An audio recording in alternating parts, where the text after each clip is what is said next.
Hello friends, welcome back to my channel Gyan Sankar. तो friends, आज political science के most important questions करने वाले हैं जो आगामी एग्जाम में आपको काफ़ी हेल्प करने वाला है। तो चलिए स्टार्ट करते हैं आज का क्लास। अगर चैनल से अभी तक नहीं जुड़े हैं आप तो प्लीज़ चैनल को सब्सक्राइब कर लीजिएगा और जब सब्सक्राइब कीजिएगा तो बेल आइकन को प्रेस कीजिएगा ताकि जब भी मैं आगे वीडियो डालूंगी तो आपको नोटिफिकेशन मिल जाएगा। इधर मेरी क्लास काफ़ी टाइम से नहीं चल रही थी, कुछ दिक्कत था, तो अब से मैं कंटिन्यू क्लास लाने की कोशिश करूँगी। ठीक है, चलिए स्टार्ट करते हैं आज का क्लास। देखिए, आज के क्लास का फर्स्ट क्वेश्चन है, राजनीतिक विज्ञान केवल सरकार का अध्ययन है। ठीक है, तो ये कौन बोलते हैं? तो ये इसका राइट आंसर हो जाएगा ऑप्शन डी, लीकॉक। लीकॉक बोलते हैं जो राजनीतिक विज्ञान है केवल सरकार का अध्ययन है। नेक्स्ट क्वेश्चन है आपका, राजनीतिक पर्यवेक्षणात्मक विज्ञान है, प्रयोगात्मक नहीं, यह कथन किसका है? तो ये कथन आपका लॉसवेल का है। राजनीतिक क्या है? पर्यवेक्षणात्मक विज्ञान है, प्रयोगात्मक नहीं। नेक्स्ट क्वेश्चन है, व्यवहारवाद परंपरागत राजनीति की विज्ञान की उपलब्धता में के असंतोष का परिणाम है। एक बार मैं फिर से बोलती हूँ इस कथन को, व्यवहारवाद परंपरागत राजनीतिक विज्ञान की उपलब्धियों के असंतोष का परिणाम है। ये कथन किसका है? तो ये कथन रॉबर्ट टेहल का है। Option number D is the right answer. Next question है, भेद सिद्धांत से क्या तात्पर्य है? तो भेद सिद्धांत का तात्पर्य है आय और संपदा की असमानताएं उसी स्थिति में उचित मानी जा सकती है यदि वे न्यूनतम लाभान्वित होने के लिए अधिकतम लाभकारी हो। ठीक है, option number C is the right answer. Next question है, राजनीतिक विज्ञान का आरंभ और अंत राज्य के साथ होता है।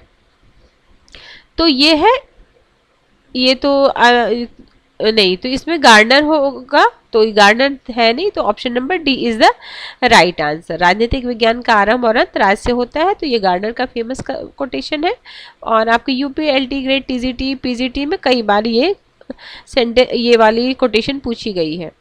अगला, राजनीतिक का विज्ञान होना तो दूर, यह कलाओं में भी सबसे पिछड़ी हुई कला है। ये कौन बोलते हैं? तो ये बोलते हैं बकल। ठीक है, Buckle. Option number D is the right answer. Next question है, क्वेश्चन नंबर 7, प्रत्यक्षवाद जोर देता किस पे बल देता है? तो प्रत्यक्षवाद तथ्य पे बल देता है, ना कि मूल्य पे। ठीक है, जो प्रत्यक्ष में दिखेगा वो तथ्य पे देगा। अगला क्वेश्चन है, eastern day journal of politics के एक अंक में अपने लेख the decline of political theory में राजनीतिक सिद्धांत के पतन की बात कब कही थी? तो 1951 में। Option number B is the right answer. Question number 8 का option number B. Question number 9 क्या बोल रहा है, निम्नलिखित में कौन सा विद्वान जो कभी प्रत्यक्षवाद और व्यवहारवाद का समर्थन कर रहा था तो कभी इनसे अलग उत्तर व्यवहारवाद का अगुआ था? तो ये थे eastern he. Option number A is the right answer. Next question है क्वेश्चन नंबर 10, निम्नलिखित में से किस विद्वान ने राजनीतिक क्रिया की व्याख्या के लिए विनिश्चय निर्माण का सहारा लिया है? तो ये लिए हैं आपके Blondel. Option number B is the right answer. Next question number 11 है, उदारवादी विचारक आंतरिक मतभेदों के बावजूद राजनीति को राज्य और समुदाय की डैश के रूप में देखा। तो ये देखा है आपने गतिविधि के रूप में। ठीक है, ऑप्शन ए। अगला है क्वेश्चन नंबर 12,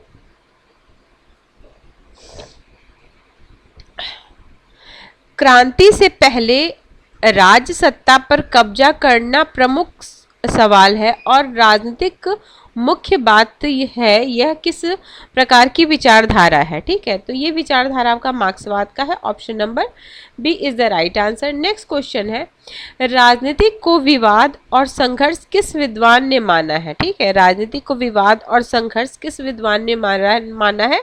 तो Maurice Duverger. Option number A. 13 का option number A is the right answer. Question number 14 है, 14 में क्या बोला जा रहा है देखते हैं। 14 है, निम्नलिखित में से किस विद्वान के अंतर्गत समाज को सामाजिक या राजनीतिक तत्व के रूप में मान्यता नहीं दी जा सकती, अपितु संगठित समाज को न्यायमूलक दृष्टि से देखा जा सकता है? तो 14 का क्या हो जाएगा? 14 का हो जाएगा सादृश्यात्मक पद्धति। Option number B is the right answer. अगला है पर्यवेक्षणात्मक पद्धति का प्रयोग या अनुसरण समर्थन किस विद्वान ने किया है? तो ये किए हैं Plato. Option number A is the right answer. अगला है राष्ट्र अनेक विद्वानों का समूह है जो निश्चित प्रदेश में रहते हैं और एक ही प्रदेश में रहने के कारण परस्पर बंधे होते हैं। एक बार मैं फिर से बोलती हूँ इस कथन को। राष्ट्र अनेक व्यक्तियों का समूह है जो निश्चित प्रदेश में रहते हैं और एक ही प्रदेश में रहने के कारण परस्पर बंधे होते हैं। तो ये है आपका लॉर्ड ब्राइस का। Option number A is the right answer. Next question है राज्य तथा समुदाय के अंतर के संबंध में कौन सी बात सही नहीं है? ठीक है, तो ये बात सही नहीं है। राज्य का उद्देश्य सीमित होता है जबकि समुदाय का उद्देश्य व्यापक होता है। Option number D is the right answer. Question number 18 प्रथम सूची का दूसरी सूची से मिलान कीजिए और नीचे दिए गए कूट में। चलिए देखते हैं। इसमें ब्लंटली है, एक मिनट, क्या है? अच्छा, राज्य की परिभाषा है और इसमें ऑप्शन है। ठीक है, इसमें परिभाषा ही मैं देख लेती हूँ, फिर मैं आपको क्वेश्चन नंबर हमारा क्या है? क्वेश्चन नंबर है क्या था क्वेश्चन नंबर? क्वेश्चन नंबर 18 है ना। चलिए, तो इसमें से देखिए सारी परिभाषाएं नहीं थी, लेकिन आपको परिभाषा ही देखते हैं।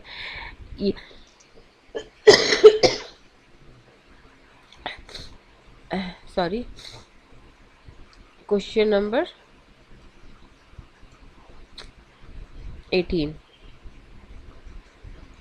18 का राइट आंसर है आपका ऑप्शन नंबर सी।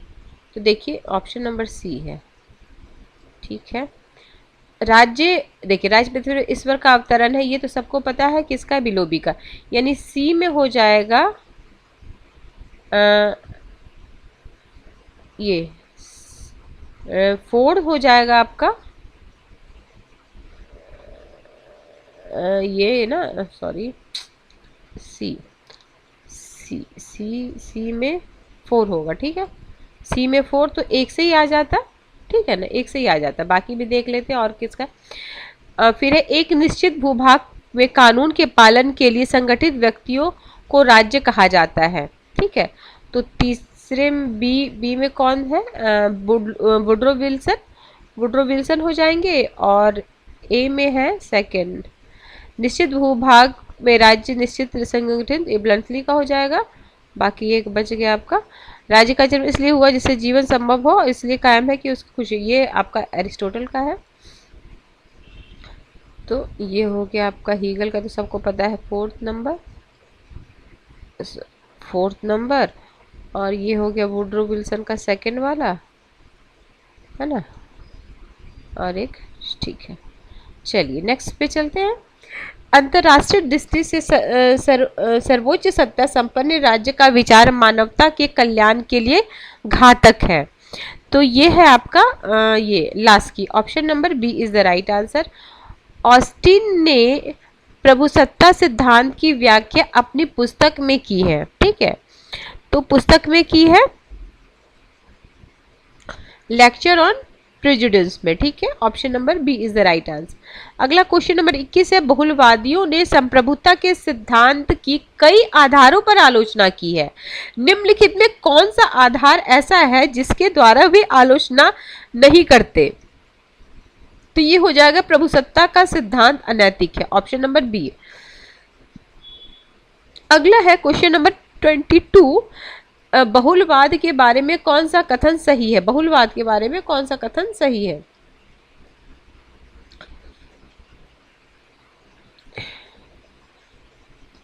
तो है आपका उसका राइट आंसर हो जाएगा बहुलवाद ऑस्टिन के एकत्ववाद तथा हीगल के आदर्शवाद का घोर विरोधी है। वह संप्रभुता को असीमित, निरंकुश, अविभाज्य, अमर्यादित नहीं मानता, वरन वह इसे राज्य के अन्य समुदाय के समान मानते हुए सभी समुदाय को स्वीकार करता है। अगला क्वेश्चन है क्वेश्चन नंबर 23। मानव को अपने स्वयं के विवेक के अलावा और किसी के अधीन नहीं रहना चाहिए, ये रूसो का कथन है। Option number A is the right answer. Question number 24।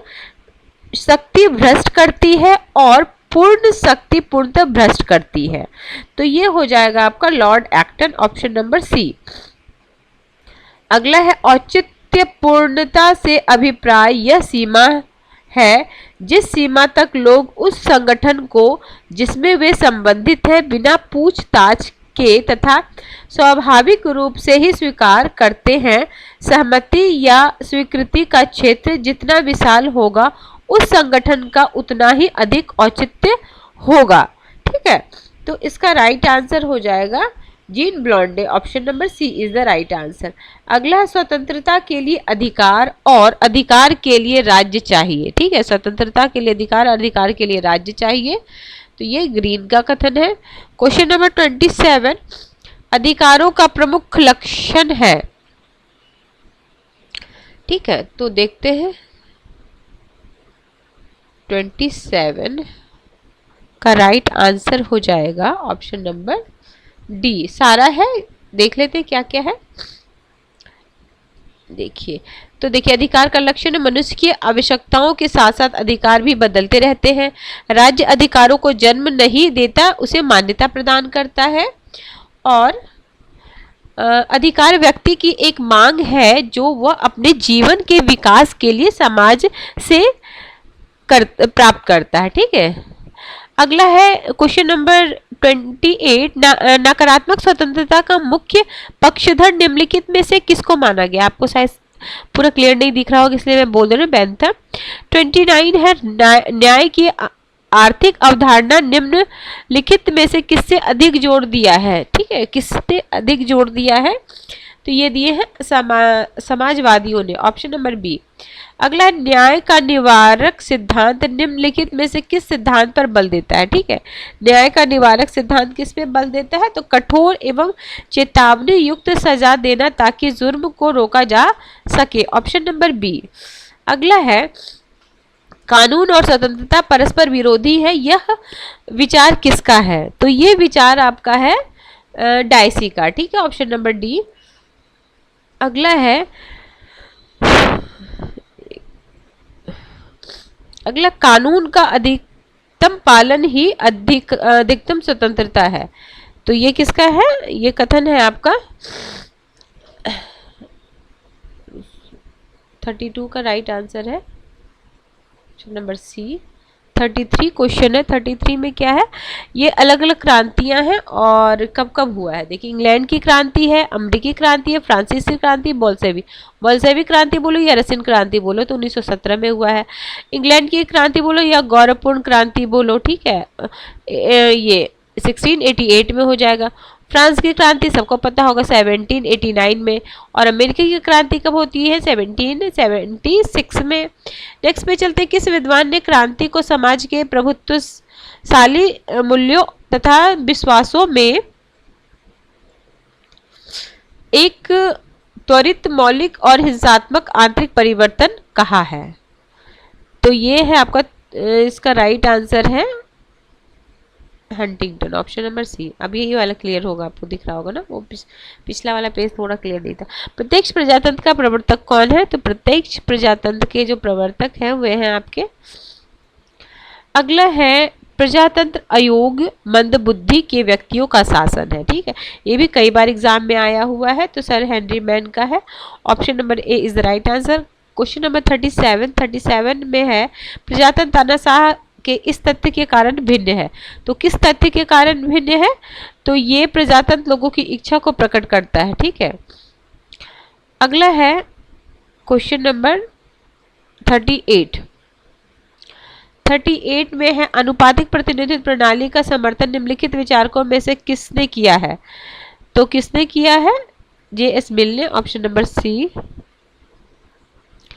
एकल संक्रमणीय मत प्रणाली प्रत्येक मतदाता मत तो केवल एक ही देगा, परंतु वह अपनी पसंद के अनुसार 1 2 3 जितने प्रतिनिधि चुने जाए लिखेगा। ठीक है, क्या है, किसने पूछा, एकल संकरण मत। तो एकल संकरण मत में क्या होता है कि जो प्रत्येक मतदाता मत तो केवल एक ही देगा, परंतु वो अपनी पसंद को क्रम में, जैसे मैंने फर्स्ट चॉइस मेरा ये, सेकंड थर्ड ऐसे रहेगा। ठीक है, option number B is the right answer. अगला है, भारत में पृथक सांप्रदायिक प्रतिनिधित्व प्रणाली कब लागू हुई थी। ठीक है, पृथक प्रणाली क्या है, भारत में पृथक सांप्रदायिक प्रतिनिधित्व प्रणाली कब लागू हुई थी। तो क्वेश्चन नंबर है क्या है, भारत में पृथक सांप्रदायिक प्रतिनिधित्व प्रणाली।